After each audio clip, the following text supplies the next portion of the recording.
নমস্কার বন্ধুরা, রিনার রসুই আপনাদের সবাইকে স্বাগত। আজকে আবার ফিরে এলাম নতুন একটা রেসিপি নিয়ে, নারকেলের চাটনি।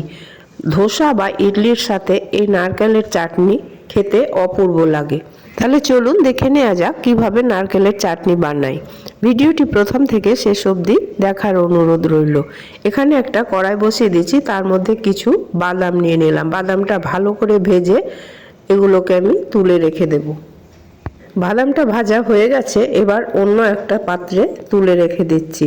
আর ওই কড়াইয়ের মধ্যে আমি আরও খানিকটা তেল দিয়ে দিচ্ছি, তার মধ্যে ফোড়নে দিচ্ছি শুকনো লঙ্কা।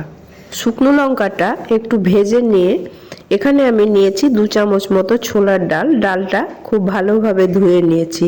এবার এই কড়াইয়ের মধ্যে ছোলার ডালটা দিয়ে দিচ্ছি। ছোলার ডালটা দিয়ে খুব ভালো করে ভেজে নিতে হবে, কাঁচা থাকলে কিন্তু এর টেস্টটা ভালো হবে না। আর এখানে আধখানা নারকেল কুড়িয়ে নিয়েছি, তার মধ্যে 1 কাপ নারকেল এই ভাজা ছোলার ডালের মধ্যে দিয়েই এটাকেও ভেজে নেব।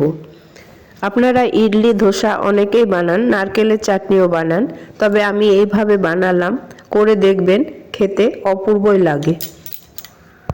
নারকেল আর ডালটা ভাজা হয়ে গেছে, এবারে আমি এটাকে একটা বাটির মধ্যে তুলে নিচ্ছি।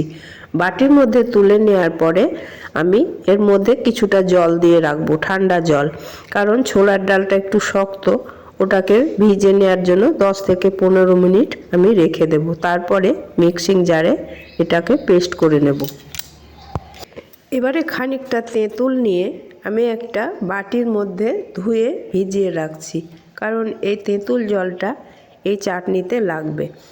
এবারে একটা মিক্সিং জারের মধ্যে ছোলা আর নারকেলটা ভিজিয়ে রেখেছিলাম সেটা এর মধ্যে দিয়ে দিচ্ছি, আর দিয়ে দিচ্ছি কিছুটা ভাজা বাদাম, আর দিয়ে দেবো পরিমাণ মতো লবণ আর চিনি। এগুলো দিয়ে খুব ভালোভাবে আমি পেস্ট করে নেব। ঢাকাটা লাগিয়ে আমি পেস্ট করে নিচ্ছি। দেখুন খুব ভালোভাবে পেস্ট হয়ে গেছে। এবারে আমি এর মধ্যে একটা তড়কা দেব।